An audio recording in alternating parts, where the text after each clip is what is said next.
बात होती है हमारे मेन कैरेक्टर रियोटा से, जो कि एक टीम बेस्ड फाइटिंग गेम को लगातार खेलता रहता और फिर आगे चल के रियोटा का रैंक बढ़ जाता है। वो पूरी दुनिया में 10वें नंबर पे आ जाता है। लेकिन यहाँ पे रियोटा नहीं रुकता, क्योंकि रियोटा को ऐसा लगता है कि वो जापान का सबसे नंबर 1 प्लेयर बन चुका है। अब उसे पूरी दुनिया में नंबर 1 प्लेयर बनना है। और जो गेम रियोटा दिन भर खेलता रहता है वो पूरी दुनिया में फेमस है, क्योंकि इस गेम के अंदर प्लेयर्स को किसी भी तरीके का गन नहीं दिया जाता, बल्कि उनके हाथ में होता है बम। और इन्हीं बम की मदद से उन्हें अपने अपोनेंट की टीम को खत्म करना होगा। और ये गेम इसलिए इतना ज्यादा पॉपुलर हो गया क्योंकि इस गेम के अंदर लगातार आपको दिमाग लगाना होता है कि आप बम की मदद से अपने अपोनेंट को कैसे मारेंगे। लेकिन इस गेम को खेलते खेलते रियोटा ये बात भूल जाता है कि वो 22 साल का हो गया है और वो अब तक नल्ला है। लेकिन यहाँ पे रियोटा को इस बात की फिक्र नहीं होती, क्योंकि वो गेम के अंदर दुनिया का सबसे बेस्ट प्लेयर है। और यहाँ तक कि गेम के अंदर रियोटा की एक गर्लफ्रेंड भी होती है। और यही कारण है कि रियोटा गेम के अंदर रहना चाहता है। लेकिन अचानक से रियोटा बेहोश हो जाता है, और जब रियोटा की आंख खुलती है तो वो अपने आप को एक जंगल में पाता है, एक पेड़ पे लटका हुआ। वो देखता है कि उसके कंधों पे पैराशूट है, और रियोटा को समझ में नहीं आता कि वो यहाँ पे कैसे आ गया। फिर अपने आप को पैराशूट से अलग करने के बाद रियोटा जब नीचे आता है तो वो देखता है कि उसके हाथ पे खून लगा हुआ है। फिर उसके बाद वो तुरंत ही फोन का इस्तेमाल करने वाला था ताकि यहाँ से बाहर निकल सके, लेकिन फोन में कोई सिग्नल नहीं है। लेकिन सबसे अजीब चीज ये होती है कि रियोटा के हाथ पे ग्रीन कलर का स्टोन होता है, जो कि उसके हाथ के अंदर फिट कर दिया गया होता है। और यहाँ पे रियोटा को समझ में नहीं आता कि ये किसने किया। रियोटा उस स्टोन को निकालने की कोशिश भी करता है और लगातार अपना हाथ दबाता है, लेकिन उसके बावजूद भी ना तो उसको कोई दर्द महसूस होता है और ना ही वो स्टोन को निकाल पाता है। तभी रियोटा का ध्यान 2 बैग पे जाता है, जो कि उसके पीछे रखे हुए थे, जिसमें से सबसे छोटे वाले बैग को तो रियोटा नहीं खोलता, लेकिन बड़े वाले बैग को रियोटा खोल के देखता है। इसके अंदर खाने पीने का सामान रखा हुआ था। और फिर थोड़ा सा खा लेने के बाद और पानी पी लेने के बाद रियोटा सोचता है कि वो जंगल में इधर उधर घूमेगा, ताकि उसे पता चले कि वो कहाँ पे है। लेकिन जब रियोटा जंगल में इधर उधर घूमने लगता है तो उसे काफी सारे कीड़े मिलते हैं, जिन्हें देखने के बाद रियोटा डर जाता है और भागते भागते जंगल से बाहर निकल आता है। और फिर वो बाहर आने के बाद ये देखता है कि उसके सामने बस समुद्र है। और फिर यहाँ पे रियोटा को याद आता है कि आखिरी दिन उसके साथ क्या क्या हुआ था। तो होता यूँ है कि उस दिन जब रियोटा घर पे वापस आता है तो उसकी माँ उससे बोलती है कि मैंने तुम्हारे लिए एक जॉब ढूंढी है। लेकिन यहाँ पे रियोटा अपनी माँ पे गुस्सा हो जाता है और बोलता है कि मेरे को वो जॉब नहीं करनी। इसके बाद रियोटा फिर एक दुकान में जाता है कुछ सामान लेने के लिए, और जब वो सामान लेके निकलता है तो उसके सामने 2 आदमी आ जाते हैं, जिन्हें रियोटा नहीं जानता था। और फिर रियोटा को बस इतना याद होता है कि उसके बाद वो इस जंगल में पहुंच गया। और इन्हीं बातों को सोचते हुए शाम हो जाती है। फिर रियोटा अपना सारा खाना भी खा लेता है और पानी भी पी लेता है। और अब रियोटा ये सोच रहा होता है कि वो कल क्या करेगा। तभी इसका ध्यान जाता है छोटे वाले बैग पे, और यहाँ पे रियोटा सोच रहा होता है कि उसे ये बैग खोलना चाहिए। वो बैग खोल के देखता है तो उसके अंदर काफी सारे छोटे छोटे बम होते हैं, जिनके बारे में अभी रियोटा को नहीं पता। और जैसे ही रियोटा उनमें से एक बम को उठा करके उसको एक्टिवेट करता है, उसका काउंटडाउन स्टार्ट हो जाता है। और इससे पहले कि इस बम का काउंटडाउन खत्म होता है, रियोटा उसको दूर फेंक देता है और तुरंत ही वो बम ब्लास्ट हो जाता है। जिसके बाद रियोटा सोच रहा होता है कि उसके छोटे से बैग में इतना सारे बम क्या कर रहे हैं। लेकिन अभी के लिए रियोटा इन चीजों को इग्नोर कर देता है और ये सोच रहा होता है कि उसे इस आइलैंड से बाहर कैसे निकलना है। और तभी रियोटा का ध्यान एक आदमी पे जाता है। रियोटा उसको तुरंत ही आवाज लगाने लगता है और ये सोचता है कि अब उसकी जान बच जाएगी। लेकिन ये आदमी रियोटा को देखते ही तुरंत ही उसकी तरफ बम फेंक देता है। अब यहाँ पे रियोटा बच तो जाता है, लेकिन रियोटा को एक बात याद आती है। वो सोचने लगता है कि गेम में भी इसी तरीके से मैं अपोनेंट को मारने के लिए बम का इस्तेमाल करता था। लेकिन अभी के लिए रियोटा अपना बैग उठाता है और यहाँ से भागने लगता है। रियोटा छुपने की कोशिश कर रहा था ताकि उस आदमी से अपनी जान बचा सके, लेकिन ये आदमी रियोटा का पीछा करना नहीं छोड़ता और लगातार रियोटा की तरफ बम फेंक रहा होता है। और यहाँ पे रियोटा समझ जाता है कि उसे लड़ना होगा, नहीं तो उसकी जान चली जाएगी। और तभी रियोटा अपने बैग में से बम निकालता है और तुरंत ही उस आदमी की तरफ फेंक देता है, लेकिन वो बम फटता ही नहीं। ऐसा इसलिए होता है क्योंकि रियोटा ने उस बम को एक्टिवेट नहीं किया। लेकिन इसके बाद जब रियोटा दूसरा बम फेंकता है तो उसको एक्टिवेट करके फेंकता है, लेकिन उसके बावजूद भी वो बम नहीं फटता। ऐसा इसलिए होता है क्योंकि रियोटा ने उस बम को गलत तरीके से एक्टिवेट किया और कहीं और फेंक दिया। अब ये आदमी समझ जाता है कि रियोटा को बम का इस्तेमाल करना नहीं आता, और ये आदमी तुरंत ही रियोटा के पास आने की कोशिश करता है ताकि उसकी जान ले सके। लेकिन यहाँ पे रियोटा पहले ही छुप जाता है, और जैसे ही आदमी रियोटा को ढूंढते हुए उसके पास आता है, तुरंत ही रियोटा उसके पीछे से निकलता है। और यहाँ पे रियोटा फिर धमकी देता है कि मैं बम तुम्हारी तरफ फेंक दूंगा अगर तुमने मुझे नहीं बताया कि हम यहाँ पे क्या कर रहे हैं, और ऊपर से हमें बम क्यों दिए गए हैं। इन सवालों को सुनने के बाद ये आदमी हंसने लगता है और बोलता है कि तुम्हारी मेमोरी को मिटा दिया गया है, और अगर तुम्हें यही नहीं पता कि तुम यहाँ पे क्यों आए हो, तो हो सकता है तुम्हें ये भी ना पता हो कि बम का कैसे इस्तेमाल करना है। और इसी बात का फायदा उठाते हुए ये आदमी एक और बम फेंक देता है रियोटा की तरफ। लेकिन रियोटा किसी तरीके से अपनी जान बचा लेता है और यहाँ से भागते हुए कहीं पे जाके छुप जाता है। रियोटा ये सोच रहा होता है कि छुपने से शायद उसकी जान नहीं बच पाएगी, इसलिए वो आदमी के सामने जा करके सरेंडर करने की सोचता है। और वो उस आदमी से बोलता है कि मैं तुमसे नहीं लड़ूंगा, मैं सरेंडर करता हूँ। लेकिन उसके बावजूद भी वो आदमी बम फेंकना नहीं छोड़ता और वो फिर से एक और बम फेंक देता है रियोटा की तरफ। और यहाँ पे पे रियोटा उस बम ब्लास्ट की वजह से एक जंगल टाइप के इलाके में आके गिर जाता है, जिसकी वजह से वो आदमी नहीं ढूंढ पा रहा था रियोटा को और उसको समझ में नहीं आ रहा होता है कि रियोटा कहाँ चला गया। तभी रियोटा देखता है कि उसके हाथ पे जो लगा हुआ स्टोन है वो चमक रहा है और यहाँ पे रियोटा समझ जाता है कि स्टोन एक रेडार की तरह काम करता है। इसका मतलब ये भी है कि पूरे देर यहाँ पे छुपे रहने का भी कोई मतलब नहीं है, क्योंकि अगर उस आदमी को पता चल गया कि इस रेडार का कैसे इस्तेमाल करना है तो वो रियोटा को ढूंढ लेगा। रियोटा ये सोच रहा होता है कि सभी चीजें गेम की तरह लग रही है, क्योंकि गेम में भी हमें इसी तरीके का रेडार दिया जाता है और ऊपर से गेम में भी हमें बताया जाता है कि बम का कैसे इस्तेमाल करना है। अगर आप चाहते हैं कि बम का ज्यादा से ज्यादा इम्पैक्ट पड़े किसी भी प्लेयर के ऊपर तो सबसे पहले तो बम को एक्टिवेट करो और उसके बाद जब आखिरी के 3 सेकंड बचे हों तब जाकर के बम फेंकना चाहिए। और यहाँ पे रियोटा अपने आप को समझा रहा होता है कि वो दुनिया का बेस्ट प्लेयर है तो उसके लिए काम ज्यादा मुश्किल नहीं होगा। लेकिन वहीं पे दूसरी तरफ इस आदमी को अभी तक से नहीं पता कि रियोटा कहाँ पे छुपा हुआ है, इसलिए आदमी डिसाइड करता है कि वो चारों तरफ बम फेंकेगा ताकि कहीं से रियोटा निकल जाए। और यहाँ पे रियोटा तुरंत ही छुपने के लिए पानी के अंदर कूद जाता है। अब इस आदमी को जैसी आवाज आती है वो तुरंत ही पास पहुंच जाता है पानी के और सोचता है कि वो पानी के अंदर बम फेंकेगा। लेकिन इस आदमी को ये बात नहीं पता थी कि ये सब एक चाल थी रियोटा की, क्योंकि रियोटा ने ऑलरेडी किनारे के ऊपर एक बम ऑलरेडी फिट कर दिया था और जैसे वो बम फटता है उस आदमी के चिथड़े उड़ जाते हैं और इस आदमी के बॉडी पार्ट्स जब उस पानी के अंदर गिर रहे होते हैं तब रियोटा देख लेता है उसके बॉडी पार्ट्स को और यहाँ पे रियोटा खुद पे अब गुस्सा कर रहा होता है और उसको रोना आता है और रियोटा खुद से बोल रहा होता है कि मैंने एक आदमी की जान ले ली। लेकिन बाद में रियोटा अपने आप को ये कह करके समझाता है कि ये तो मैंने सेल्फ डिफेंस में किया है। और इसके बाद रियोटा चला जाता है सोने के लिए और फिर हम देखते हैं कि इस आइलैंड पे आने से पहले रियोटा के साथ क्या क्या हुआ था। तो होता यूं है कि रियोटा ने गेमिंग कंपनी में जॉब के लिए अप्लाई किया था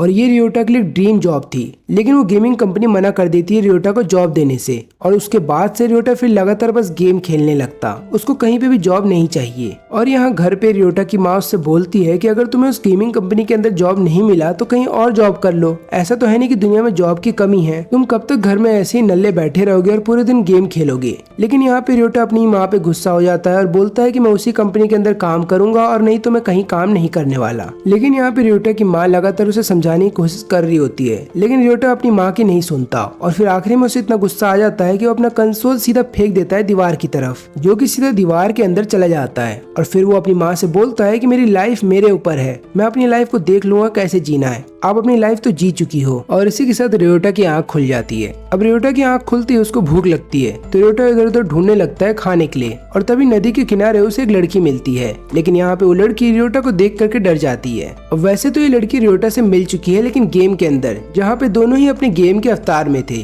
और ये लड़की रियोटा को बहुत ज्यादा पसंद भी करती है क्योंकि रियोटा की काफी ज्यादा फोटो आ चुकी है मैगजीन्स में और ऊपर से इसको ऐसा लगता है कि रियोटा नंबर 1 प्लेयर है तो वो उसकी मदद करेगा नंबर 1 बनने में। और रियोटा खुद इसको बुलाता है अपनी टीम में शामिल होने के लिए, क्योंकि ये लड़की किसी और प्लेयर का वेट कर रही थी, यानी कि अपने दोस्तों का, लेकिन उसके दोस्त उस समय आते ही नहीं, तो इसलिए रियोटा के साथ चली जाती है उसकी टीम में शामिल होने के लिए। और फिर इस लड़की को ये लगने लगता है कि किस्मत भी यही चाहती है कि दोनों एक साथ आ जाएं। फिर अगले दिन इस लड़की की जो दोस्त होती है वो इससे माफी मांगते हुए बोलती है कि मेरे घर पे कुछ गेस्ट आ गए थे इसलिए मैं गेम में ऑनलाइन नहीं आ पाई। अब हमें इस लड़की का नाम पता चलता है और इस लड़की का नाम है हिमेको और हमें ये पता चलता है कि हिमेको बहुत ही सुंदर है दिखने में, इसलिए काफी सारे लड़के उससे अट्रैक्ट हो जाते हैं। और हिमेको अपने दोस्त के साथ जब शॉपिंग कर रही होती है तो अपने दोस्त को ये भी बताती है कि उस रात जब तुम नहीं आई थी तो मैं वर्ल्ड के सबसे बेस्ट प्लेयर के साथ गेम खेल रही थी। फिर इसके बाद जब दोनों लड़कियां कहीं बाहर जाने वाली होती हैं तब यहाँ पे हिमेको सोच रही होती है कि रियोटा कैसा दिखता होगा, कहीं वो एक बूढ़ा आदमी निकला तो मैं क्या करूंगी। तब उसकी दोस्त बोलती है कि तुम्हें दिन में सपने कम देखने चाहिए। और इसके बाद दोनों ही अपने गेम अवतार के कॉस्ट्यूम पहन करके फोटो खिंचवाते हैं। और यहाँ पे फोटो देख लेने के बाद हिमेको सोच रही होती है कि अगर ये फोटो रियोटा तक पहुंच गई तो रियोटा कैसा रिएक्ट करेगा, ये जान लेने के बाद कि जिस लड़की के साथ वो कल खेल रहा था वो स्कूल में पढ़ने वाली एक लड़की है। तो देखा जाए तो हिमेको की जिंदगी भी बहुत ही आम है, वो ना तो बहुत ज्यादा पॉपुलर है अपने स्कूल में और ना ही तो वो गेम में ज्यादा पॉपुलर है, लेकिन उसके बावजूद भी हिमेको इस जगह पे कैसे पहुंच गई उसको नहीं पता। लेकिन यहाँ पे हिमेको का ऐसा मानना है कि उसको पनिश किया जा रहा है। और फिर काफी देर ढूंढने के बाद हिमेको को भी एक बैग मिलता है जिसके अंदर काफी सारे बम रखे होते हैं। और फिर हिमेको सोच रही होती है कि उसको काफी सारे लोगों की जान लेनी पड़ेगी यहाँ पे जिंदा रहने के लिए। और इसके बाद ये डिसाइड करती है कि वो जंगल में जाएगी, लेकिन जंगल के अंदर इतने सारे इंसेक्ट्स हैं उनके बारे में सोचते हुए हिमेको डर जाती है। और फिर हिमेको डिसाइड करती है कि वो अभी के लिए यहीं पे आराम करेगी। और जब हिमेको आराम कर रही होती है तब उसे स्कूल की एक बात याद आती है जहाँ पे उसके सभी दोस्त मिल करके बातें बातें कर रहे थे कि अगर इस पेपर के ऊपर तुम किसी का भी नाम लिख दोगे जिसको तुम गायब करना चाहते हो तो वो गायब हो जाएगा और जिस भी व्यक्ति ने नाम लिखा है उसे 1 मिलियन येन दिए जाएंगे। और इसी के साथ हिमिको की आंख खुल जाती है। वो देखती है कि उसके सामने 3 आदमी हैं। वो तीनों आदमी बोलते हैं कि तुम्हें हमसे डरने की कोई जरूरत नहीं है, हम तुम्हें कोई नुकसान नहीं पहुंचाएंगे, बल्कि हम तो चाहते हैं कि तुम हमारी टीम को ज्वाइन कर लो ताकि हम तुम्हारे बम की मदद से काफी सारी मछलियां पकड़ सके, क्योंकि हमने जंगल में ढूंढा है लेकिन जंगल में खाने के लिए ज्यादा कुछ नहीं मिलेगा और ऊपर से हमें काफी दिनों तक सर्वाइव करना होगा। हो सकता है कोई शिप यहाँ से गुजरती हो, नहीं तो आखिरी चारा हमारे पास यही बचेगा कि हमें भी इस गेम के अंदर पार्टिसिपेट करना होगा। लेकिन तभी ये पहला आदमी बोलता है कि नहीं, हम इस गेम के अंदर पार्टिसिपेट नहीं करने वाले हैं क्योंकि ऐसा करना गलत होगा। अपनी जान बचाने के लिए मैं किसी और की जान नहीं लूंगा। अब ये सुन लेने के बाद दूसरा आदमी बोलता है कि तुम डरपोक हो और ऊपर से मेरी एक बात याद रखना कि जब सामने वाले की जान खतरे में होगी तो तुम्हारी जान लेने से पहले एक बार भी नहीं सोचेगा। लेकिन पहला आदमी उसकी बात नहीं सुनता। वो बोलता है कि मुझे मत सिखाओ मुझे क्या करना है और क्या नहीं, मैं एक टीचर हूँ और मुझे पता है कि क्या सही है और क्या गलत, और ऊपर से मुझे कमजोर भी मत समझना, मुझे जूडो आता है। तब दूसरा आदमी बोलता है कि तुम्हारा जूडो इन बम के सामने नहीं टिक पाएगा, और अब दोनों आपस में लड़ने के लिए तैयार थे। तभी दूसरा आदमी हिमिको को पकड़ लेता है और बोलता है कि मैं तुम्हें 2 ऑप्शन देता हूँ। पहला तो ये है कि तुम्हें अपनी जान लेनी होगी खुद से अगर तुम अपने मोरल वैल्यू पे टिके हुए हो, नहीं तो दूसरा ये कि तुम्हें अगर अपनी जान बचानी है तो तुम्हें अभी के अभी हमारी जान लेनी होगी। लेकिन तभी हिमिको एक इलेक्ट्रिक इक्विपमेंट का इस्तेमाल करती है अपनी जान बचाने के लिए, और तभी दूसरा आदमी बोलता है कि मैं अब हिमिको की जान नहीं लूंगा और न ही मैं यहाँ पे किसी की जान लेने वाला हूँ। ये सब मैंने किया ताकि मैं टीचर को रियलिटी दिखा सकूं। और इसके बाद ये तीनों आपस में बात कर रहे होते हैं कि इन्हें एक लीडर चुनने की जरूरत है और ये तीनों मिल करके हिमिको को अपना लीडर बना देते हैं। लेकिन यहाँ पे हिमिको को समझ में नहीं आ रहा होता है कि उसको लीडर क्यों बना दिया गया है। और तभी इन तीनों की नजर जाती है आसमान पे।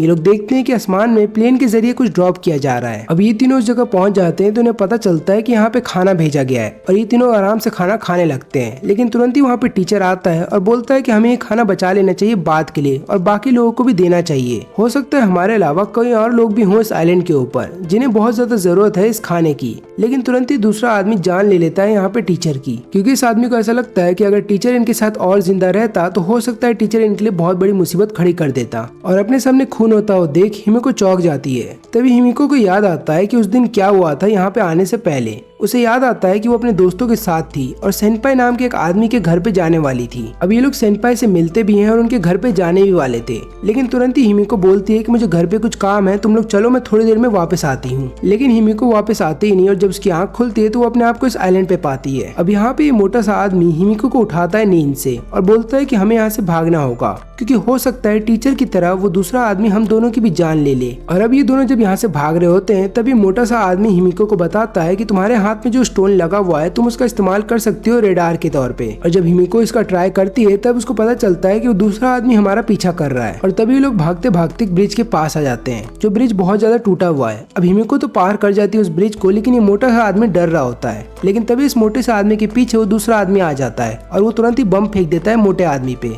अब अपनी जान बचाने के लिए ये मोटा आदमी जिस ब्रिज से डर रहा था उस ब्रिज को तुरंत ही पार कर लेता है। लेकिन यहाँ पे दूसरा आदमी देखता है कि उसने जो बम छोड़ा है उसके अंदर पॉइजनस गैस है, इसलिए ये आदमी डिसाइड करता है कि वो इन लोगों का पीछा भी नहीं करेगा। और यहाँ पे ये मोटा आदमी हिमिको का हाथ जोर से पकड़ लेता है और बोलता है कि आगे चल के तुम्हें काफी लोगों की जान लेनी होगी। लेकिन यहाँ पे हिमिको ऐसा करने से मना कर देती है। तो ये मोटा आदमी जबरदस्ती कर रहा होता है हिमिको के साथ, तो हिमिको एक जोरदार पंच मारती है उसके चेहरे पे, जिसके बाद ये मोटा आदमी पगला जाता है और वो बोलता है कि अब तुम्हें मुझसे कोई नहीं बचा पाएगा। वो हिमिको को जोर से पकड़ लेता है और वो कुछ गलत करने वाला था हिमिको के साथ। तब यहाँ पे हिमिको इलेक्ट्रिक शॉक देती है और वहाँ से भागने की कोशिश करती है। अब हमें एक फ्लैशबैक दिखाया जाता है हिमिको का। जब हिमिको सेनपाई के घर पे वापस आ जाती है अपने घर से, तब वो देखती है कि उसके सभी दोस्तों का रेप हो गया है और वो किसी और ने नहीं बल्कि सेनपाई ने अपने सभी दोस्तों के साथ मिलकर किया है। और यहाँ पे हिमिको के साथ भी यही होने वाला था। लेकिन हिमिको कैसे भी करके अपने आप को बचा करके वहाँ से भाग रही होती है। और तभी भागते समय वो अपने सबसे बेस्ट फ्रेंड से मिलती है जिसका रेप हो रहा होता है। वो बोलती भी हिमिको से कि मेरी मदद करो, लेकिन यहाँ पे हिमिको डर जाती है और अपनी दोस्त को वहाँ से छोड़ करके भाग जाती है और जाती है सीधा पुलिस स्टेशन। फिर पुलिस को सारी बात बताने के बाद सेनपाई और उसके सभी दोस्तों को गिरफ्तार कर लिया जाता है। लेकिन यहाँ पे हिमिको के जितने भी दोस्त थे अब वो हिमिको से नफरत करने लगते हैं, क्योंकि उन सभी का ऐसा मानना है कि हिमिको उनको छोड़ के भाग गई थी। अब यहाँ पे हम प्रेजेंट में हिमिको को देखते हैं जो इन्हीं बातों को सोच रही होती है और एक जगह पे छुपी हुई होती है।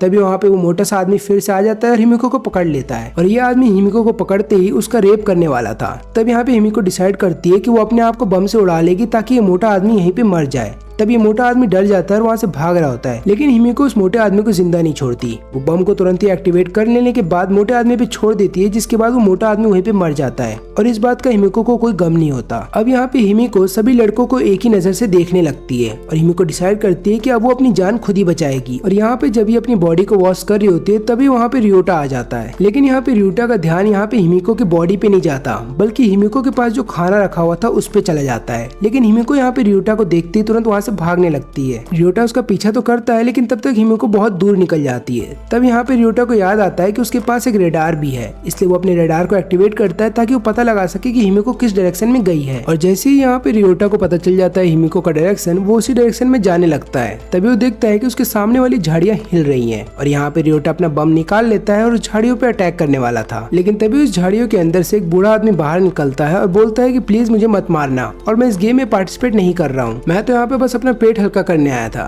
तभी रियोटा बोलता है कि ठीक है, मैं तुम्हारी जान नहीं लूंगा, सबसे पहले तो अपना पैंट ऊपर करो और मुझे बताओ कि हम लोग कौन सा गेम खेल रहे हैं और हम लोग यहाँ पे कैसे पहुंचे। अब ये बातें सुन लेने के बाद ये आदमी समझ जाता है कि रियोटा को नहीं पता कि प्लेन में क्या हुआ था। फिर ये आदमी बताता है कि हमें किडनैप किया गया था मैन इन ब्लैक के द्वारा, और जब मेरी आंख खुली तो मैंने अपने आप को एक प्लेन पे पाया। मैंने देखा कि वहाँ पे टोटल 30 लोग हैं। उनके अलावा मैंने ये भी देखा कि वहाँ पे काफी सारे ऐसे लोग भी थे जिनके पास हथियार थे। और तभी एक आदमी स्क्रीन के ऊपर आता है और बताता है कि ये गेम मैंने बनाया है। अब यहाँ पे रियोटा को यकीन नहीं हो रहा होता है कि कैसे एक आदमी इसको गेम बोल सकता है। अब यहाँ पे स्क्रीन वाला आदमी इन लोगों को बता रहा होता है कि हम तुम लोगों को लेकर के एक आइलैंड के ऊपर जा रहे हैं, जहाँ पे आइलैंड के बारे में हम तुम्हें कुछ नहीं बताएंगे और उस आइलैंड पे तुम्हें खाना पानी भी नहीं दिया जाएगा। लेकिन अगर तुम लोग चाहते हो जीना तो तुम्हें ये गेम खेलना होगा, लेकिन अगर तुमने गेम खेलने से मना किया तो मेरे लोग अभी के अभी तुम्हारी जान ले लेंगे। और इस गेम में पार्टिसिपेट करने के लिए और खेलने के लिए आप लोगों को ग्रेनेड दिए जाएंगे। टोटल 8 तरह के ग्रेनेड है और हर एक ग्रेनेड एक दूसरे से अलग है, लेकिन ये बात किसी को नहीं बताई जाएगी कि वो ग्रेनेड किस तरीके से इस्तेमाल किए जा सकते हैं और उनके अंदर कौन सी पावर है। और अगर तुम्हें यहाँ से बाहर निकलना है तो तुम्हें टोटल 8 स्टोन्स को कलेक्ट करना होगा जो तुम्हारे हाथ पे हैं, और तुम्हें ये स्टोन्स तभी मिलेंगे जब तुम दूसरे प्लेयर की जान ले लोगे। लेकिन तभी रियोटा मना करता है सबको ये गेम खेलने के लिए। और यहाँ पे ऐसा लग रहा था कि रियोटा उस आदमी को जानता है जो स्क्रीन पे आकर सबको बता रहा है कि उनको गेम कैसे खेलना है। लेकिन यहाँ पे रियोटा क्योंकि जबरदस्ती मना कर रहा था कि उसे गेम नहीं खेलना है, तो इसलिए उसको इलेक्ट्रिक के शॉक दिए जाते हैं, जिसके बाद रियोटा बेहोश हो जाता है और फिर एक एक करके सभी लोगों को बोला जाता है पैराशूट पहनने के लिए, और पैराशूट ऑटोमेटिकली खुल जाएंगे। इसलिए अगर कोई व्यक्ति मना करता है कि उसे गेम नहीं खेलना है तो उसे बेहोश कर दिया जाएगा और फिर जबरदस्ती आइलैंड के ऊपर फेंक दिया जाएगा। अब यहाँ पे रियोटा के साथ भी यही होता है और नीचे आने के दौरान रियोटा के बॉडी पे चोट लग गई थी, जिसकी वजह से रियोटा के हाथ पे खून लगा था। और यहाँ पे रियोटा एक बात ये भी समझ जाता है कि जो रूल्स उस आदमी ने बताए थे इस गेम को खेलने के लिए, वैसे ही रूल उस गेम में भी हैं जो रियोटा डेली खेला करता था। और यहाँ पे रियोटा को ये भी लगता है कि जो व्यक्ति इन सबको इस आइलैंड पे लेकर के आया है उसी ने वो वीडियो गेम भी बनाया होगा। लेकिन तभी इसको इस बात का एहसास होने लगता है कि इसे और 6 लोगों की जान लेनी होगी यहाँ से बाहर निकलने के लिए। लेकिन इस आदमी को ऐसा लगता है कि सच्चाई सुन लेने के बाद रियोटा को सदमा लगा है, इसलिए आदमी बोलता है कि तुम मेरी टीम को ज्वाइन कर लो। लेकिन यहाँ पे रियोटा थोड़ा घबरा रहा होता है। रियोटा सोचता है कि अगर वो इस आदमी के साथ टीम अप करेगा तो आगे चल करके उसे 14 लोगों की जान लेनी होगी। फिर ये आदमी बोलता है कि अगर तुम मेरी मदद नहीं करोगे तो मैं इस गेम में पार्टिसिपेट नहीं करूंगा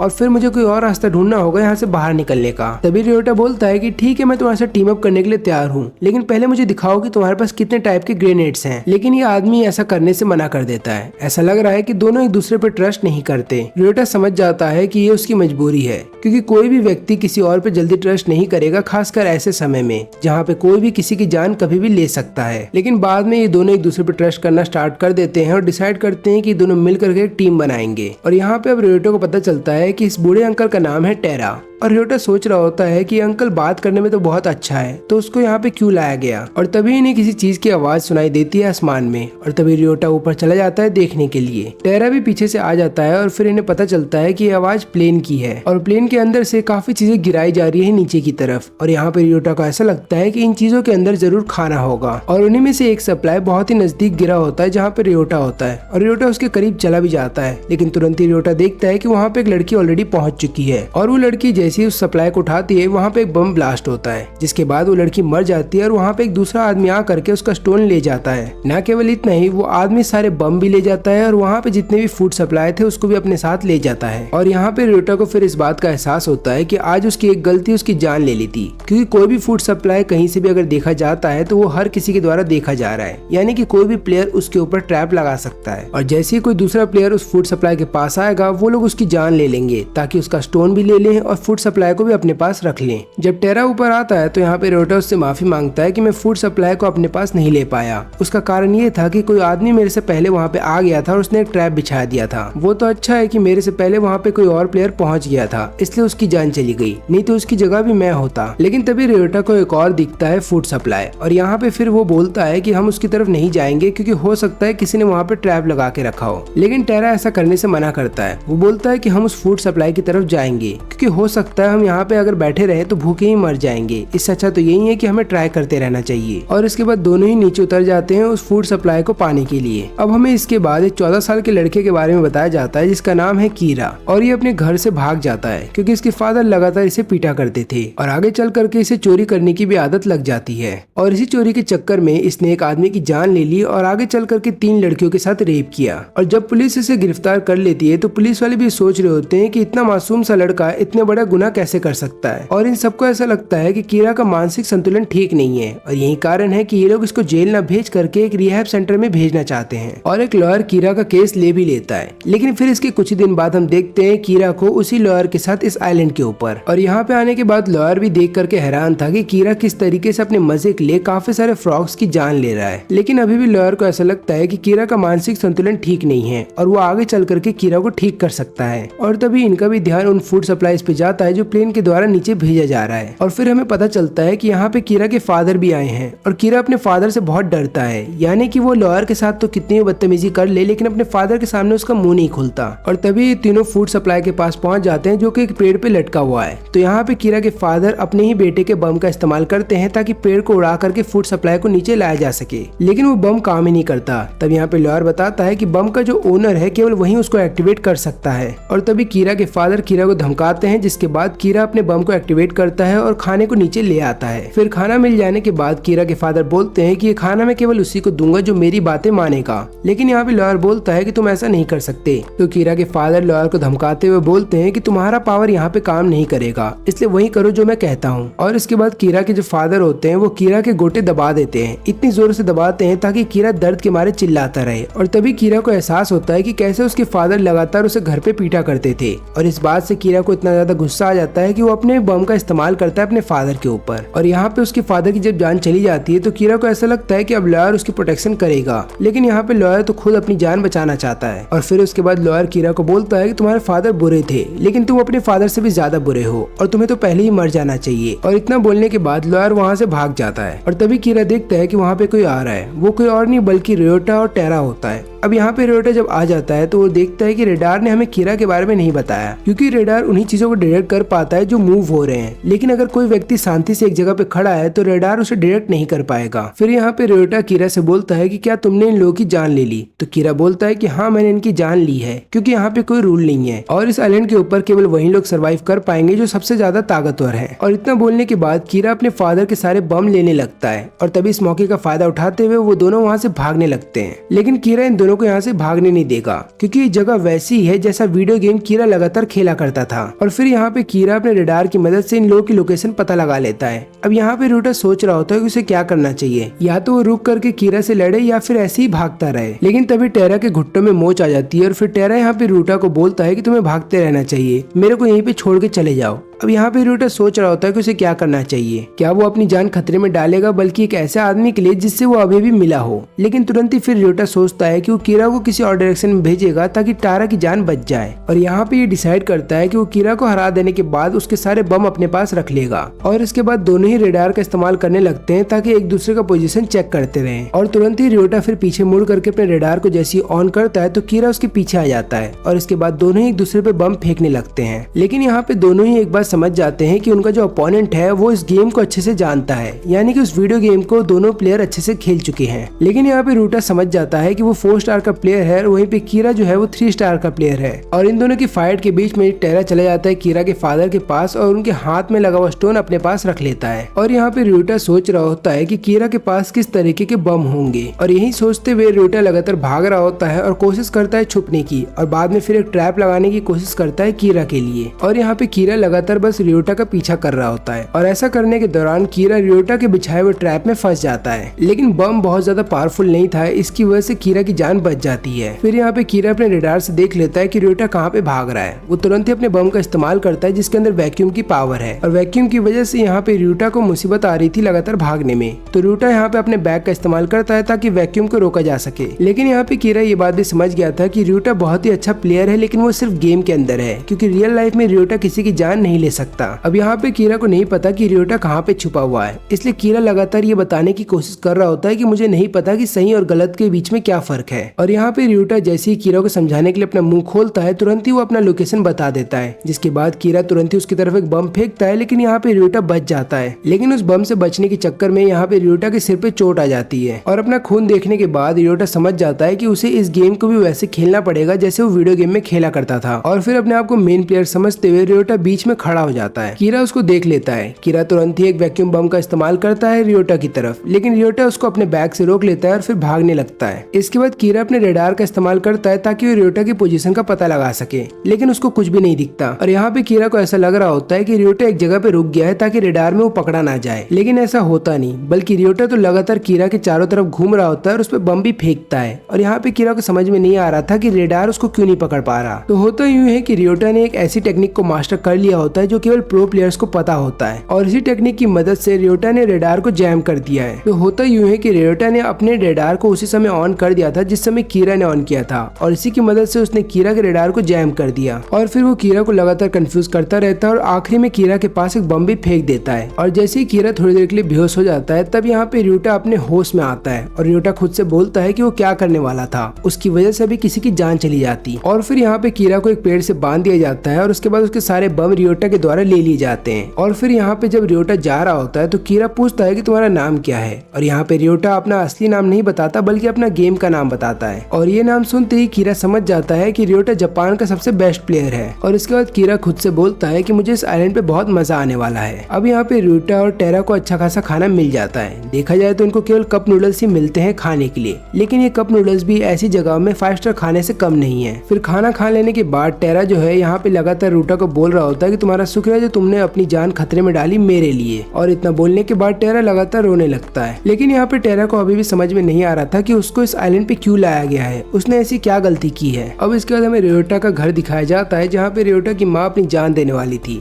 लेकिन तुरंत ही रियोटा के फादर उधर पे आकर के उसकी माँ की जान बचा लेते हैं। और यहाँ पे रियोटा की माँ बोलती है कि मेरी वजह से मेरा लड़का बिगड़ गया है, क्योंकि मैंने उसकी अच्छे से परवरिश नहीं की, यही कारण है कि वो तुम्हें अपना पिता नहीं मानता, और ऊपर से उसने मेरी कोई बात भी नहीं मानी, तो मजबूरी में आकर के मुझे पेपर साइन करने पड़े। और यही वो कारण है जिसकी वजह से रियोटा को इस आइलैंड पे ला करके छोड़ दिया गया है। और यहाँ पे हम देखते हैं इन दोनों को, जिनको एक डेड बॉडी मिलती है एक मोटे से आदमी की। तभी रियोटा बोलता है टेरा से कि आप यहीं पे रुकिए और ध्यान रखिए फूड सप्लाईज का, तब तक मैं ऊपर जाकर के चेक करता हूँ कि कहीं हम पे कोई नजर तो नहीं रख रहा। अब यहाँ ऊपर आते समय रियोटा अपने रेडार को ऑन नहीं करता ताकि दुश्मनों को उसकी लोकेशन ना पता चल जाए। फिर इस जगह और अंदर आ जाने के बाद रियोटा को एक और डेड बॉडी मिलती है जो कि सड़ रही थी, और उसको देखने के बाद रियोटा को उल्टी आने वाली थी। लेकिन यहाँ पे रियोटा अपने आप को संभालता है। फिर रियोटा देखता है कि उस डेड बॉडी के हाथ से उसका स्टोन निकाल लिया गया है। और यहाँ पे हम देखते हैं टेरा को, जो कि उस मोटे आदमी के हाथ से उसका स्टोन निकाल के अपने पास रख लेता है। अब यहाँ पे रियोटा के पास कोई चारा नहीं बचा था, तो उसे अपने रेडार का इस्तेमाल करना पड़ता है। और तभी रियोटा देखता है कि उसके आसपास में एक लड़की है, और वो लड़की वही है जिसे थोड़ी देर पहले रियोटा ने देखा था। यहाँ पे हिमिको भी समझ जाती है कि कोई रेडार का इस्तेमाल कर रहा है, इसलिए हिमिको तुरंत ही अपने पॉइजनस बम का इस्तेमाल करती है ताकि जंगल में जो भी व्यक्ति छुपा हो वो बाहर आ जाए। और इसके बाद रियोटा हिमिको के सामने आ जाता है। अब यहाँ पे रियोटा देखता है कि हिमिको के पास 4 बैग हैं, यानी कि अगर दोनों आपस में लड़ते हैं तो यहाँ पे हिमिको आराम से जीत जाएगी। इसलिए वो हिमिको को बोलता है कि मैं तुमसे लड़ना नहीं चाहता, मैं तो ये चाहता हूँ कि हम दोनों को मिलकर काम करना चाहिए। अब हिमिको थोड़ी देर के लिए यहाँ पे रियोटा की बातें सुन रही होती है, लेकिन जैसे ही रियोटा उसके पास आने की कोशिश करता है तब यहाँ पे हिमिको तुरंत ही उस पर बम फेंक देती है, लेकिन रियोटा इस हादसे में बच जाता है। इसके बाद रियोटा फिर बिना किसी बम को फेंके हुए लगातार हिमिको के पास जा रहा होता है ताकि हिमिको को समझा सके। और यहाँ पे फिर हिमिको इलेक्ट्रिक शॉक देने की कोशिश करती है यहाँ पे रियोटा को, लेकिन रियोटा इसमें बच जाता है और हिमिको अपने आप को इलेक्ट्रिक शॉक दे देती है, जिसके बाद वो बेहोश हो जाती है। और इस मौके का फायदा उठाते ही रियोटा तुरंत ही उसके सारे बम को अपने पास रख लेता है। अब यहाँ पे रियोटा हिमिको को कैरी करके नीचे जब लेके जा रहा होता है, तुरंत ही हिमिको को होश आ जाता है। फिर हिमिको पूछती है कि तुम मेरे साथ क्या करने वाले हो। यहाँ पे रियोटा बताता है कि तुम्हारी बॉडी टेम्परेरी पैरालाइज्ड है, इसका मतलब अभी तुम कुछ भी नहीं कर सकती, इसलिए मैं चाहता हूँ कि तुम हमारे साथ चलो और मेरी बात सुनो। लेकिन यहाँ पे हिमिको को ऐसा लगता है कि कहीं रियोटा उसका फायदा न उठाए, इसलिए हिमिको कोशिश करती है और एक बम अपने पॉकेट से निकालती है और बोलती है कि मैं चाहूंगी कि हम दोनों अभी के अभी मर जाएं। लेकिन रियोटा उसे ऐसा करने से मना कर देता है और बोलता है कि मैं वादा करता हूँ कि तुम्हारे साथ कुछ भी गलत नहीं होगा। अब यहाँ पे हिमिको जब टेरा से मिलती है तो टेरा बोलता है कि हम दोनों चाहते हैं कि तुम हमारी टीम को ज्वाइन कर लो ताकि हम दोनों वापस अपने घर जा सके। हिमिको बोलती है कि घर जाके भी क्या फायदा जब हमारे अपनों ने ही पेपर साइन कर दिया हो हमें यहाँ पे भेजने के लिए, और वो लोग खुद चाहते हैं कि हम यहाँ पे आकर के मर जाएं, वो हमें जिंदा नहीं देखना चाहते। यहाँ पे रियोटा पूछता है कि तुम्हें इन सब चीजों के बारे में कैसे पता, और यहाँ पे फिर हिमिको बताती है कि मेरी फ्रेंड्स ने ही मेरा नाम लिख दिया था पेपर के ऊपर क्योंकि उनको ऐसा लगता है कि मैंने उनकी मदद नहीं की थी। और फिर यहाँ पे टेरा बताता है कि इस जगह पे आने से पहले मेरा एक कस्टमर के साथ फाइट हो गया था। और ये सारी बातें सुन लेने के बाद रियोटा समझ जाता है कि जितने भी लोग इस आइलैंड के ऊपर आकर के फंस गए हैं उनके घर वाले उनसे प्यार नहीं करते। और यहाँ पे रियोटा ये भी समझ जाता है कि उसके लिए पेपर किसी और ने नहीं बल्कि उसकी खुद की माँ ने साइन किया होगा।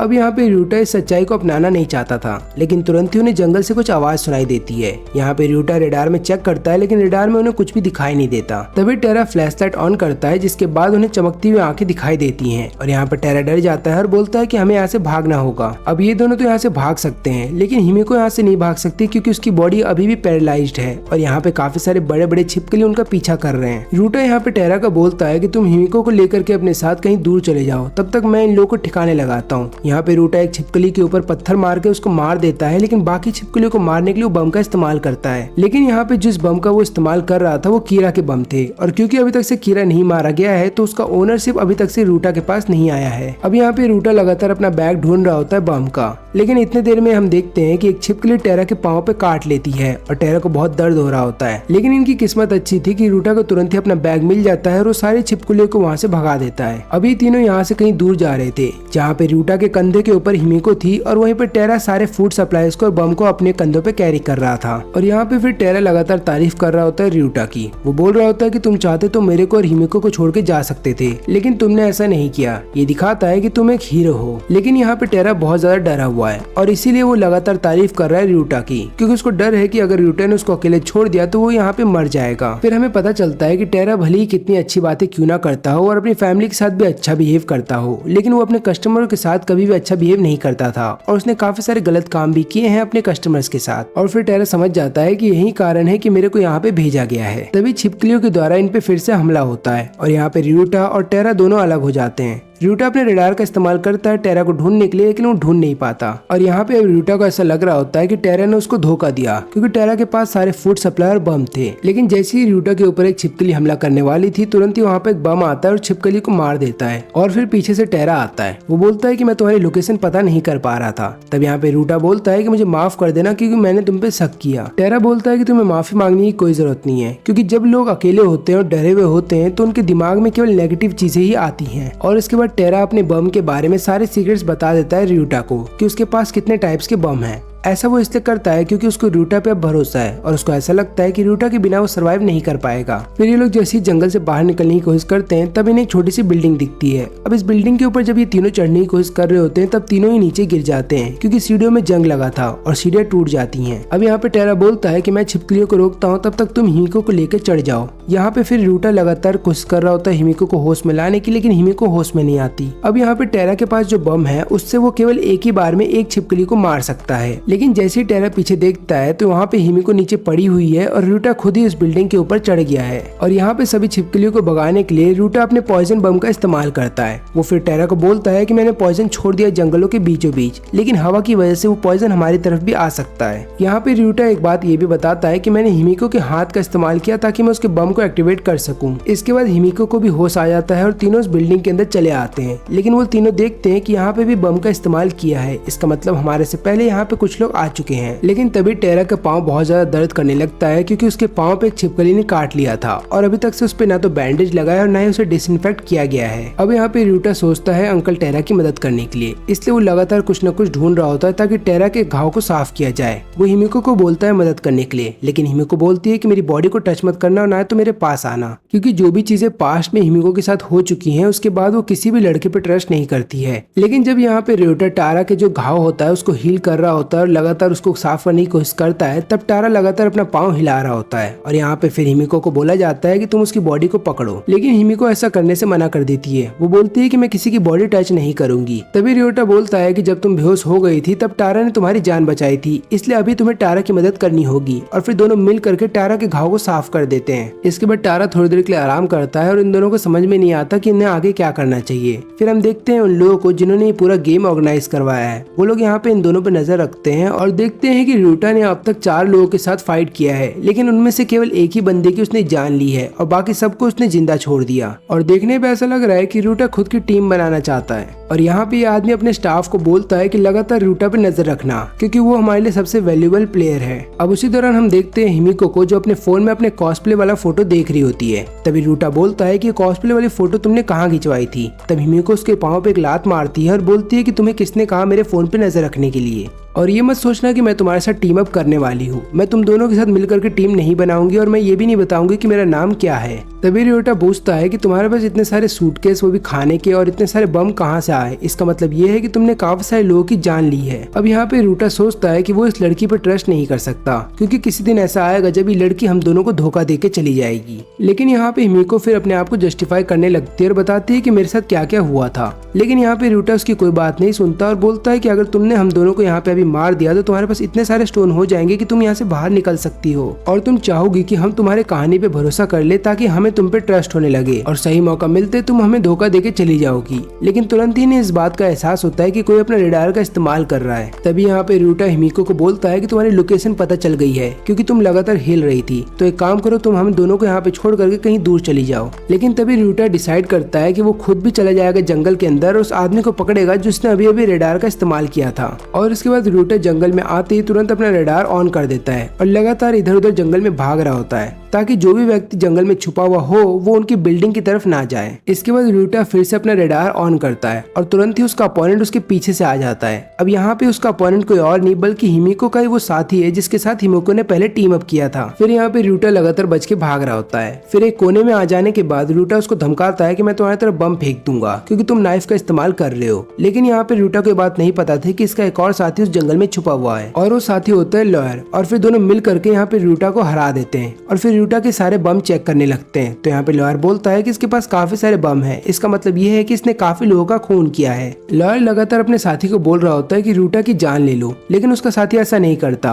और तभी रियोटा एक इलेक्ट्रिक शॉक देता है लॉयर को और वहाँ से भागने लगता है। अब ये व्यक्ति जानबूझ के रियोटा को नहीं मारता, क्योंकि वो देखना चाहता था कि रियोटा कहाँ पे जाकर के छुपेगा। अब रियोटा जैसे ही अपने हाइड आउट पे आता है तब हिमिको बताती है कि तुम दोनों जियो या मरो, मुझे उससे कोई मतलब नहीं, मैं अपना सामान लेकर के यहाँ से जा रही हूँ। लेकिन जैसे ही वहाँ से जाने वाली थी वो आदमी वहाँ पे आ जाता है और ये आदमी बताता है कि मैंने जानबूझ के रियोटा को वहाँ से जाने दिया था, क्योंकि मुझे पता था कि वो अपने हाइड आउट पे जाकर के छुपेगा, और मुझे ये भी बात पता थी कि वो तुम्हारे साथ ही काम कर रहा होगा मिल करके, क्योंकि जो इलेक्ट्रिक शॉक इसने लॉयर को दिया था वही इलेक्ट्रिक शॉक तुमने मुझे भी दिया था। इसका मतलब यही है कि तुम दोनों मिल करके काम कर रहे हो और तुम्हारे पास इतने सारे बम है। इसका मतलब यही है कि तुमने उस मोटे आदमी की भी जान ले ली। अब चलो सारे स्टोन और बम मेरे हवाले कर दो। तभी रियोटा उठता है और इस आदमी को धमकी देने लगता है, और फिर यहाँ पे रियोटा को समझ में आता है कि शायद वो गलत था इस गेम के बारे में, क्योंकि यहाँ से निकलने के लिए रियोटा को भी 8 स्टोन्स इकट्ठा करने पड़ेंगे और उसके लिए उसको बाकी लोगों की जान लेनी होगी। अगर वो किसी की जान नहीं लेगा तो वो यहाँ से कभी नहीं निकल पाएगा। तभी टेरा बीच में आने की कोशिश करता है ताकि वो इस आदमी को रोक सके, लेकिन ये आदमी अपनी नाइफ की मदद से टेरा के फिंगर्स को काट देता है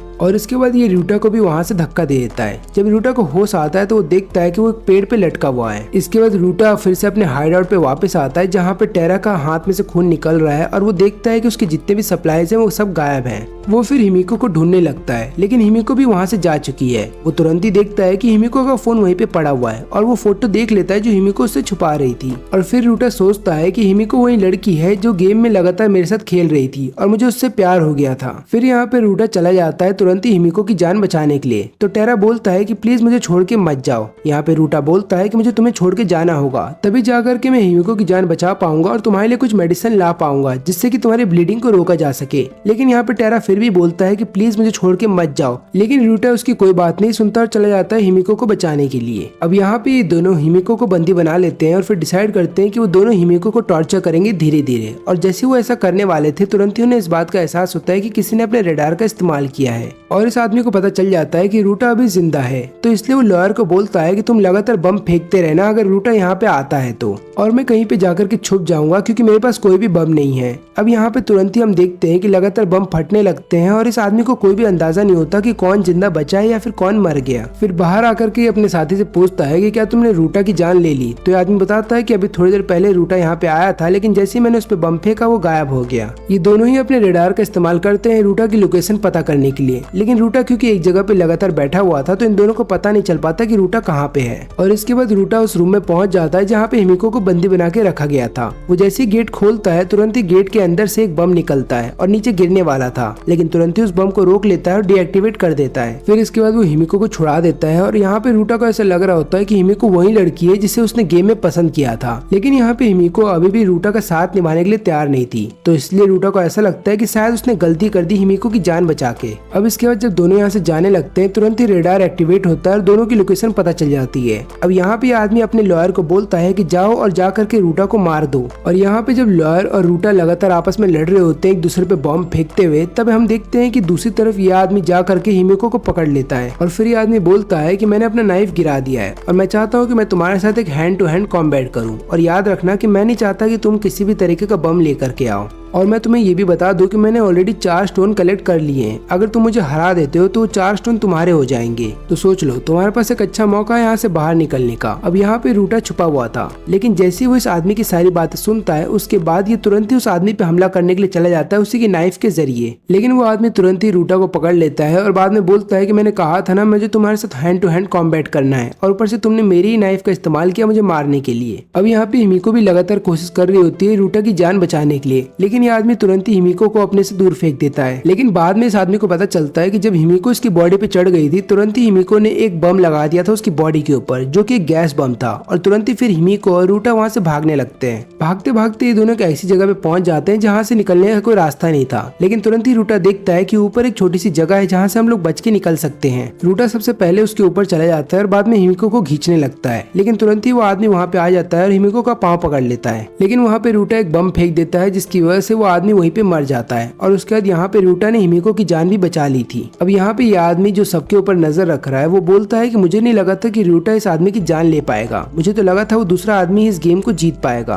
अब इधर पे जब सभी दोस्तों ने हिमिको का साथ छोड़ दिया था और कोई भी उससे बात नहीं करता था, तब हिमिको लगातार अपने रूम में बंद रहती थी और लगातार यही गेम खेला करती थी। और उसी दौरान उसे रूटा मिला था, जहाँ पे रूटा एक बार भी उसके पास्ट के बारे में उससे नहीं पूछता और बोलता है कि मुझे पता है कि हर किसी का अपना पास्ट होता है, लेकिन मैं तुम्हारा साथ हमेशा निभाऊंगा चाहे कुछ भी हो जाए। अब यहाँ पे हम प्रेजेंट का सीन देखते हैं जहाँ पे रूटा के पास 3 और स्टोन्स आ गए हैं, लेकिन यहाँ पे रूटा खुद से वादा करता है कि चाहे कुछ भी हो जाए वो अपने आप को बेकाबू नहीं होने देगा, यानी कि वो दूसरों की जान नहीं लेगा। हमें एक और बात पता चलती है कि इन लोगों के ऊपर लगातार नजर रखी जा रही है क्योंकि इनके ऊपर 3D स्कैनिंग की जा रही है। ऐसा इसलिए किया जा रहा है ताकि इनको लेकर के गेम बनाया जा सके और उस गेम को बेचने के बाद इनको खूब सारा प्रॉफिट हो। अब यहाँ पे लोग डिसाइड करते हैं कि लोग आज रात यहीं पे सोएंगे क्योंकि जंगल में इतनी रात को जाना इन लोगों के लिए खतरे से खाली नहीं होगा। और इसके बाद दोनों अपने कपड़े बदलते हैं और फिर रूटा बोलता है कि मैं दूसरे रूम में जाकर के सो जाऊंगा, लेकिन यहाँ पे हिमिको बोलती है कि तुम एक ही रूम में सो सकते हो जहाँ पे मैं सोऊंगी, लेकिन बस फर्क इतना है कि तुम इस लाइन को क्रॉस नहीं करोगे। अब यहाँ पे रूटा को जब लगता है कि हिमिको सो गई है तो वो अपनी फीलिंग्स के बारे में बता देता है। वो बोलता है कि मुझे पता है कि तुम वही गेम वाली लड़की हो जिसको मैं पसंद करता हूँ, क्योंकि तुम वो पहली लड़की हो जिसने मुझे जज नहीं किया कि मैं कैसा दिखता हूँ या मैं कहाँ रहता हूँ या फिर मैं क्या काम करता हूँ, और यही कारण है कि मैं तुम्हें पसंद करता हूँ और इसलिए मैं बिना किसी हथियार के तुम्हें यहाँ पे बचाने के लिए आ गया था।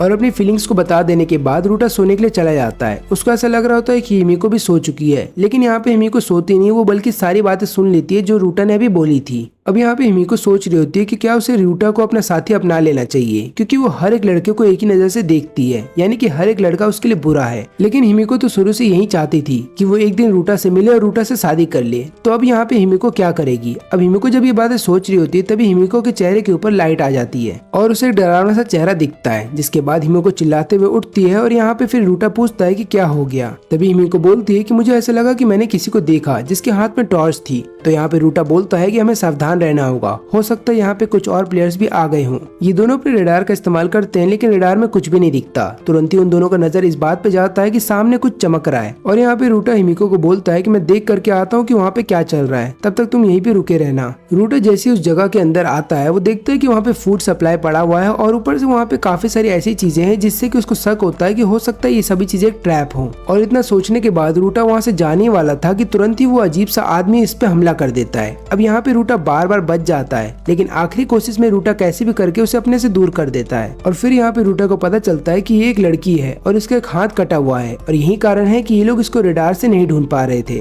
फिर यहाँ पे रूटा सारी बात बता देता है हिमिको को और दोनों ही उस जगह पे आ जाते हैं। अब इस लड़की को जैसे होश आता है वो तुरंत ही रूटा को देखते हुए चिल्लाने लगती है, तो हिमिको बोलती है कि तुम बाहर चले जाओ, मैं इससे बात करती हूँ। और यहाँ पे लड़की हिमिको को बताती है कि मैं लगातार 40 साल से एक हॉस्पिटल में नर्स का काम कर रही थी और उस हॉस्पिटल में मुझे एक डॉक्टर पसंद था, लेकिन जब वो डॉक्टर एक मुसीबत में फंस जाता है तब मैंने उसकी मदद की थी ताकि वो उस मुसीबत से निकल सके। लेकिन वो डॉक्टर जब इस आइलैंड के ऊपर आया उसने मुझे देखा और उसने फिर मेरा एक हाथ फोड़ दिया, यानी कि मेरे ऊपर बम फेंका था ताकि मेरा चिप लेकर के वहाँ से जा सके। वो डॉक्टर तो इस आइलैंड से निकल गया, लेकिन उसका बम इतना पावरफुल नहीं था कि मैं मर जाऊं, लेकिन हाँ मैंने अपना एक हाथ गवा दिया। और यहाँ पे ये लड़की हिमिको को बोलती है कि याद रहे तुम्हारे पास जैसे ही 6 स्टोन आ जाएंगे तब देखना ये है कि तुम किस पे ट्रस्ट करोगी। अब यहाँ पे हिमिको रूटा को सारी बात बताती है और बोलती है कि जैसे ही हमारे पास 6 स्टोन कलेक्ट हो जाएंगे तुरंत ही एक हेलीकॉप्टर आएगा जो हमें यहाँ से ले जाएगा। और इसके बाद रूटा एक प्लान बनाता है। वो बोलता है कि जैसे ही हमारे पास 7 स्टोन कलेक्ट हो जाएंगे मैं तुरंत ही हेलीकॉप्टर को यहाँ पे आने के लिए मजबूर करूंगा और उसके बाद हम हाईजैक कर लेंगे उस हेलीकॉप्टर को ताकि हम सब एक साथ यहाँ से निकल सके। लेकिन अभी के लिए तो हमें टेरा के पास वापस जाना होगा। अब हम देखते हैं टेरा की हालत जो पहले से ठीक हो गई है, क्योंकि उसी डॉक्टर ने जिस डॉक्टर ने उस लड़की को धोखा दिया था वो यहाँ पे टेरा की मदद कर रहा है। अब ऐसा ही डॉक्टर इसलिए करता है ताकि वो आगे चल करके टेरा का इस्तेमाल कर सके।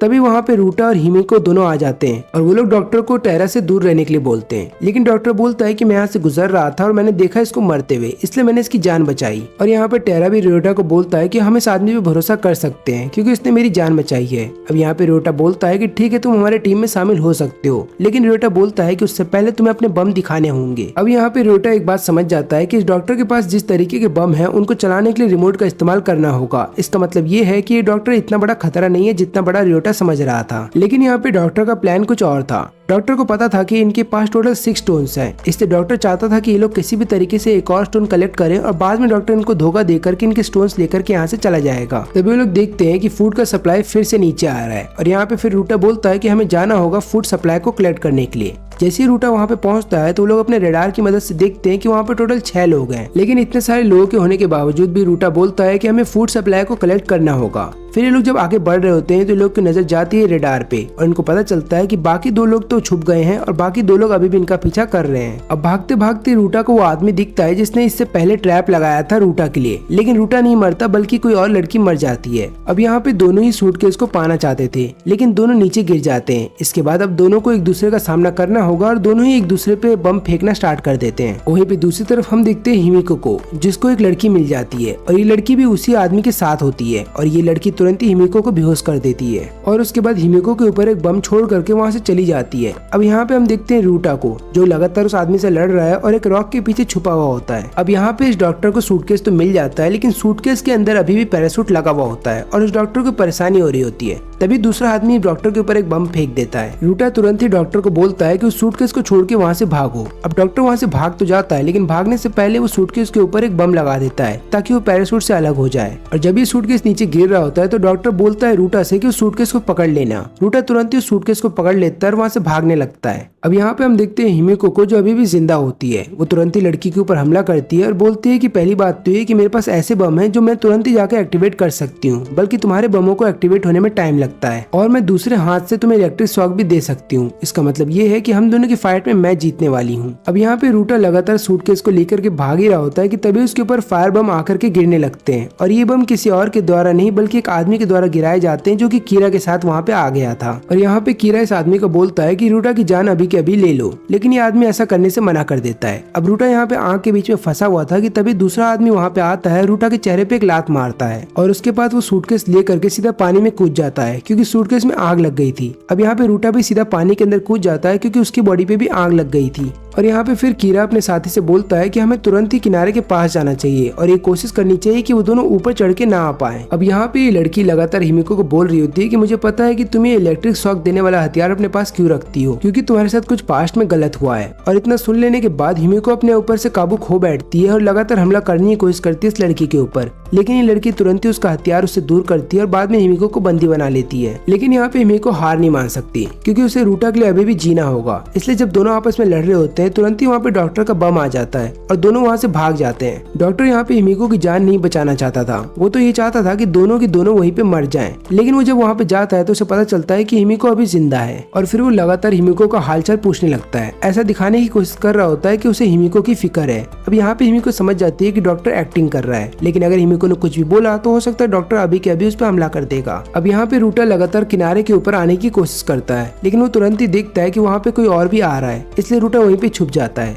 अब ये आदमी तुरंत ही देखता है कि किनारे पे एक सूटकेस पड़ा है और ये आदमी उस सूटकेस को उठाने चले जाता है, लेकिन उस आदमी को नहीं पता था कि इस सूटकेस के नीचे एक बम है और ये एक ट्रैप है और इसकी वजह से इस आदमी की जान चली जाती है। और तभी दूसरा आदमी वहाँ पे आता है और उसके हाथ से इसका स्टोन निकाल करके वहाँ से जाने लगता है, लेकिन रूटा फिर उसको धमकाता है और बोलता है कि मेरे पास एक बम है और मैं तुम्हारे ऊपर छोड़ दूंगा अगर तुम वहाँ से हिले तो। और फिर ये आदमी उस सूटकेस को और अपने सारे बम को वहीं पर ड्रॉप करके आगे बढ़ने लगता है। रूटा को समझ में नहीं आ रहा था कि उसे क्या करना चाहिए, क्योंकि वो इस आदमी पर ट्रस्ट नहीं कर सकता। हो सकता है उस आदमी ने वहाँ पे कोई ट्रैप बिछा के रखा हो। रूटा इस आदमी का हाथ भी चेक करता है, क्योंकि रूटा को ऐसा लग रहा था कि हो सकता है उसके पास कोई ऐसा बम हो जिसका कंट्रोल उसके हाथ में हो, लेकिन उसके हाथ में भी कुछ नहीं होता। इसके बाद रूटा चला जाता है सूटकेस के पास, लेकिन ये आदमी के हाथ में कोई रिमोट नहीं था बल्कि इसके मुंह में था और ये तुरंत ही रिमोट का बटन दबा देता है, जिसके बाद वहाँ पे एक ब्लास्ट होता है और इस आदमी को ऐसा लगता है कि इसने रूटा की जान ले ली है, इसलिए अपना रेडार ऑन करता है चेक करने के लिए, लेकिन रूटा अभी भी जिंदा होता है। और इन दोनों की फाइटिंग देखने के बाद इस आदमी को बहुत मजा आ रहा होता है। ये आदमी बोलता है कि दोनों के पास अभी इतने स्टोन्स कलेक्ट हो गए हैं कि अगर ये दोनों एक दूसरे की जान ले लेते हैं तो इस आइलैंड से बाहर निकल सकते हैं। अब यहाँ पे रूटा तुरंत ही और सारे बम फेंकने लगता है उस आइलैंड के ऊपर। रूटा ऐसे जानबूझ के करता है क्योंकि रूटा को ऐसा लगता है कि अगर यहाँ पे बहुत ज्यादा धुआं हो जाएगा तो उस धुएं की आड़ में वो सूटकेस को लेके वहाँ से भाग सकता है। लेकिन यह आदमी रूटा पे हमला नहीं करता, बल्कि वो तीसरे आदमी के पास चला जाता है ताकि उसके फायर बम को अपना बना सके और फिर उसके बाद वो लगातार रूटा के ऊपर फायर बम से हमला करने लगता है। और यहाँ पे रूटा के पास कोई चारा नहीं होता, लेकिन अपने आप को बचाने के लिए वो पानी के अंदर कूद जाता है। अब यहाँ पे रूटा को छुप करके देखना होता है कि वो आदमी किस तरीके से सूटकेस को लेके जा रहा है और यहाँ पे रूटा कुछ भी नहीं कर सकता। लेकिन यहाँ से जाने से पहले ये आदमी रूटा को उसके नाम से पुकारता है और इसके बाद रूटा सोच रहा होता है कि इस आदमी को मेरा नाम कैसे पता, और इस चीज के बारे में रूटा उस आदमी से पूछता भी है, लेकिन वो आदमी रूटा को कुछ भी नहीं बताता और वहाँ से चला जाता है। फिर रूटा जब किनारे के ऊपर आता है तब वो देखता है कि वहाँ पे कीरा भी है और कीरा बताता है कि मैंने तुम दोनों का फाइट देखा और देख करके मुझे मजा आ गया। मैं भी चाहता हूँ कि मैं तुम्हारे साथ फिर से फाइट करूँ और मैंने अपने बम भी वापस ले लिए हैं, क्योंकि तुम इन बम का इस्तेमाल नहीं कर पाओगे जब तक मैं नहीं मर जाता। अब यहाँ पे रूटा बहुत ज्यादा थक जाता है और वहीं पे बेहोश हो जाता है। जब उसको होश आता है तो देखता है कि हिमिको और डॉक्टर भी वहीं पे हैं। अब वो डॉक्टर को बोलता है कि मैं सूटकेस को नहीं बचा पाया। डॉक्टर बोलता है कोई बात नहीं, लेकिन मन में ही डॉक्टर गाली दे रहा होता है रूटा को और सोचता है कि काश सूटकेस के पीछे मैं गया होता तो शायद मैंने सूटकेस को बचा लिया होता। फिर अपने हाइड आउट पे वापस आने के बाद रूटा लगातार यही सोच रहा होता है कि उस आदमी को मेरा नाम कैसे पता। लेकिन तभी रूटा को एक और बात याद आती है। उसको अपने पुराने दोस्त के बारे में एक बात याद आती है जो कि उसी की तरह दिखता था जिस आदमी से उसने अभी फाइट किया था, और उस दोस्त का नाम था ओडा। अब ओडा और रूटा बहुत ही अच्छे दोस्त थे और दोनों एक दूसरे के साथ हर बातें शेयर करते थे। तब एक दिन रूटा बताता है कि मुझे एक लड़की पसंद है, तो ओडा बोलता है कि जा करके कन्फेस कर दो, लेकिन रूटा इसके लिए तैयार नहीं था। फिर एक दिन उसे पता चलता है कि जिस लड़की को वो पसंद करता है वो रो रही है और इसके पीछे का कारण ओडा है। और रूटा को एक बात ये भी पता चलती है कि ओडा और वो लड़की एक साथ सो चुके हैं, और इस बात पे रूटा को बहुत ज्यादा गुस्सा आ जाता है और वो लगातार ओडा को पीटने लगता है। इन दोनों की फाइट के बाद दोनों को स्कूल से निकाल दिया जाता है कुछ दिनों के लिए, लेकिन रूटा परमानेंटली स्कूल जाना छोड़ देता है और उसको सुनने में यह आता है कि ओडा ने खुद का एक क्लब खोल दिया है। लेकिन यहाँ पे रूटा अब ये सोच रहा होता है कि उसे एक अपने दोस्त से पूछना चाहिए था कि सच्चाई क्या है। और यहाँ पे रियोटा अब कंफर्म हो जाता है कि जिस आदमी से उसने आज लड़ाई की थी उसका नाम ओडा है। अब यहाँ पे डॉक्टर को इन लोगों के साथ अपना खाना बांटना पड़ता है। तो डॉक्टर ये बात सोचता है कि उसे कैसे भी करके इनका स्टोन लेना है और यहाँ से निकलना है, क्योंकि अगर वो इनके साथ रहा तो वो भी मारा जाएगा। अब यहाँ पे हम देखते हैं कि रूटा लगातार खाने की कोशिश कर रहा था और खिला भी रहा था अंकल टेरा को, लेकिन अंकल टेरा कुछ भी खाना नहीं खाते। तब यहाँ पे रूटा बोलता है डॉक्टर से कि क्या हो गया इन्हें। डॉक्टर बताते हैं कि उस छिपकली के वेनम की वजह से इनका जो स्पीड रिकवरी है वो नहीं हो पा रहा है। फिर यहाँ पे रूटा बोलता है हिमिको को कि तुम्हें याद है ना कि जिस लड़की से हम मिले थे जिसका एक हाथ कटा हुआ था, उसके घर के अंदर काफी सारे मेडिसिन रखे हुए थे, तो मैं जाता हूँ वहाँ से मेडिसिन लेकर के आता हूँ और मैं डॉक्टर को भी अपने साथ लेके जाऊंगा। लेकिन यहाँ पे हिमिको को ट्रस्ट नहीं था डॉक्टर के ऊपर। उसको ऐसा लगता है कि कहीं रास्ते में डॉक्टर ने हमला कर दिया रियोटो पे तो रियोटो क्या करेगा, इसलिए हिमिको बोलती है कि मैं भी साथ में चलूंगी। और यहाँ पे ये लोग फिर से टारा को अकेले छोड़ जाते हैं। अब रास्ते में हिमिको बोलती है कि मुझे डॉक्टर के ऊपर ट्रस्ट नहीं है, लेकिन यहाँ पे रियोटो बोलता है कि हमें हमें उस पर ट्रस्ट करना होगा, क्योंकि उसने अपना खाना हमारे साथ शेयर किया है और ऊपर से उसने टारा की जान भी बचाई है। फिर जैसे ही तीनों उस जगह पे पहुंचते हैं, तब यहाँ पे ये आदमी बोलता है कि तुम्हें इस जगह के बारे में कैसे पता चला।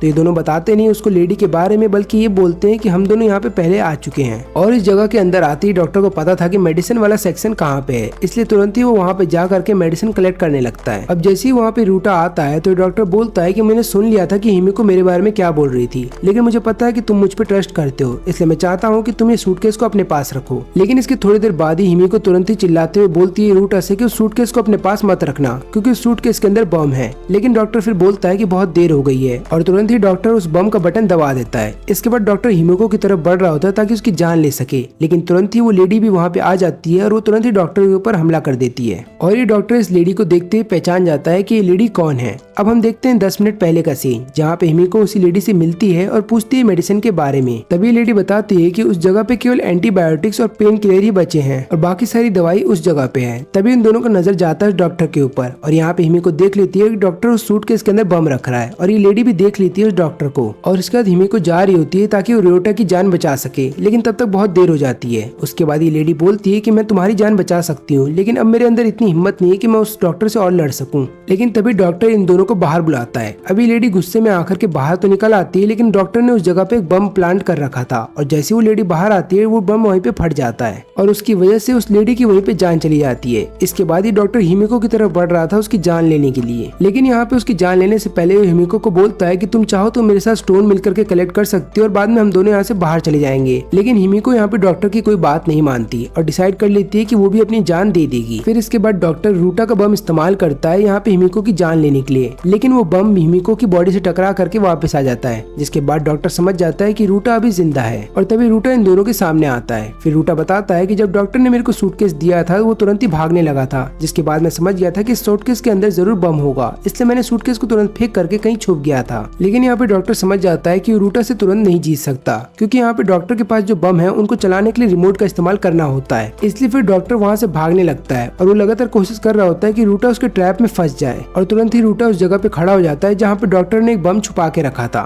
लेकिन यहाँ पे डॉक्टर को पता नहीं होता कि रूटा ने उस बम की जगह बदल दिया था, जिसकी वजह से यहाँ पे डॉक्टर घायल हो जाता है और जब डॉक्टर बेहोश होता है तो रूटा बोलता है कि हमें इस डॉक्टर की जान लेनी होगी। लेकिन तभी वहाँ पे ये लेडी आ जाती है जो अभी मरी नहीं थी। वो बोलती है कि मैं इस डॉक्टर की जान अपने हाथों से लूंगी, लेकिन मरने से पहले डॉक्टर बोलता है कि मुझे माफ कर दो। अब ये लेडी जो डॉक्टर की जान लेने वाली थी और बहुत ज्यादा गुस्सा थी डॉक्टर पे, वो अब जान नहीं लेती डॉक्टर का और फिर डॉक्टर को माफ भी कर देती है। उसके बाद वो लगातार इलाज करने लगती है डॉक्टर का। फिर यहाँ पे रूटा बोलता है हिमिको से कि हमें वापस टेरा के पास जाना चाहिए, लेकिन जाने से पहले हम उन सभी डेड बॉडीज को चेक करेंगे जिन डेड बॉडीज के साथ मेरा सामना हो चुका है और उन सभी डेड बॉडीज के अंदर से उनका लगा हुआ स्टोन हम निकाल लेंगे। लेकिन जब वो लोग वहाँ पे जाते हैं तो उन्हें पता चलता है कि किसी भी डेड बॉडी के अंदर उनका स्टोन नहीं लगा है और यहाँ पे रूटा समझ जाता है कि सारे स्टोन टेरा के पास है, क्योंकि टेरा रूटा के साथ शुरू से है। ये दोनों जैसे अपने हाइडआउट पे पहुंचते हैं और जब रूटा ऊपर चढ़ने वाला था तुरंत ही एक ट्रैकिंग बम इनकी तरफ आ रहा था और रूटा समझ जाता है कि ट्रैकिंग बम टेरा का है। तो होता यूं है कि जब टेरा यहाँ पे लगातार अकेला था तो उसको ऐसा लग रहा था कि जैसे उसकी बीवी और बच्चे उसे घर बुला रहे हैं। तब यहाँ पे टेरा डिसाइड करता है कि वो इन दोनों की जान ले लेगा ताकि इनके स्टोन्स को अपना बना सके और यहाँ से निकल सके। और फिर टेरा इस हाइडआउट से निकल जाता है और ट्रैकिंग बम यहाँ पे लगा के चला जाता है। जैसे ही दोनों यहाँ पे आते हैं ट्रैकिंग बम एक्टिवेट हो जाते हैं और लगातार इन दोनों पे हमला करने लगते हैं। अब यहाँ पे रूटा लगातार हर एक ट्रैकिंग बम को नीचे गिरा रहा होता है, लेकिन उसी दौरान उसके पाँव पे चोट आ जाती है एक बम ब्लास्ट होने की वजह से। तभी हिमिको बोलती है टेरा को बाहर आने के लिए, लेकिन टेरा बाहर नहीं आता, वो कहीं पे जाके छुप जाता है। इसके बाद हम देखते हैं रूटा को जो लगातार अपने रडार का इस्तेमाल करता है, लेकिन वो फिर भी टेरा को ढूंढ नहीं पाता। अब यहाँ पे रूटा को ऐसा लगता है कि ये सब उसकी गलती है, क्योंकि टेरा ने लगातार बोला था कि मुझे अकेला मत छोड़ना, मुझे डर लगता है, लेकिन उसके बावजूद भी हमने उसे हर बार अकेला छोड़ा और यही कारण है कि आज वो हम पे हमला कर रहा है। और फिर यहाँ पे रूटा अपना खुद का बचपन याद करने लगता है कि किस तरीके से उसके फादर हमेशा काम में डूबे रहते और उसको कभी टाइम नहीं देते। और फिर एक दिन जब उसकी माँ दूसरी शादी कर लेती है तब वो अपने फादर से नफरत करने लगता है और यहाँ पे अपने सेकंड फादर से वो इतना नफरत करने लगता है कि वो लगातार घर में कुछ ना कुछ करता रहता है। और अब जाकर के रूटा को एहसास होता है कि वो भी अपने पहले फादर की तरह ही बन गया और उसने भी वही गलती की जो उसके फादर ने की थी, क्योंकि उसके फादर ने भी बचपन में उसे अकेला छोड़ दिया था। तो यहाँ पे रूटा ने अब यहाँ पे टेरा को अकेला छोड़ दिया। यहाँ पे हिमिको डिसाइड करती है कि उसे रूटा की जान बचानी होगी, इसलिए फिर हिमिको एक एक करके सभी बम को खुद ही पकड़ती है और डीएक्टिवेट करने लगती है। और हिमिको को ऐसा करता हुआ देख लेने के बाद रूटा समझ जाता है कि ये वही हिमिको है जिससे मैंने प्यार किया था। लेकिन यहाँ पे टेरा अपना टारगेट बदल देता है और अपने सारे बम को फेंक रहा होता है हिमिको की तरफ, लेकिन दोनों मिल करके इसके सारे बम को डीएक्टिवेट कर देते हैं। अब यहाँ पे टेरा डर जाता है और वहाँ से भागने लगता है। ये दोनों उसका पीछा कर रहे होते हैं ताकि उसको समझा सकें और अपनी टीम में वापस बुला सकें, लेकिन यहाँ पे टेरा को ऐसा लग रहा था कि अगर वो इन दोनों के कब्जे में आ गया तो ये दोनों उसकी जान ले लेंगे। फिर टेरा भागते भागते नीचे गिर जाता है। अब इसके बाद रूटा फिर यहाँ पे माफी मांगता है टेरा से और बोलता है कि अब हम तुम्हें अकेला नहीं छोड़ेंगे, प्लीज हमारे पास वापस आ जाओ। यहाँ पे टेरा सोचता है वापस जाने की, लेकिन अब बहुत देर हो जाती है क्योंकि टेरा को यहाँ पे काफी सारी छिपकलियां घेर के खड़ी हो जाती हैं। अब यहाँ पे टेरा समझ जाता है कि वो मरने वाला है, इसलिए वो अपने बैग में से आखिरी बचा हुआ बम निकालता है और बाद में अपनी फैमिली से माफी मांगता है और उसके बाद वो अपने आप को वहीं पे खत्म कर लेता है। अब शोर सुनते ही दोनों भी वहाँ पे पहुंचते हैं और इन्हें पता चलता है कि टेरा ने अपनी जान दे दी है और यहाँ पे रूटा लगातार अपने आप को ब्लेम कर रहा होता है टेरा की मौत के लिए। और यहाँ पे वो फिर हिमिको को भी समझाता है कि टेरा की कोई गलती नहीं थी, क्योंकि हमने लगातार टेरा को अकेला छोड़ा था, इसकी वजह से टेरा ऐसा बन गया और ये सारी मेरी गलती है। लेकिन तुरंत ही हिमिको बोलती है कि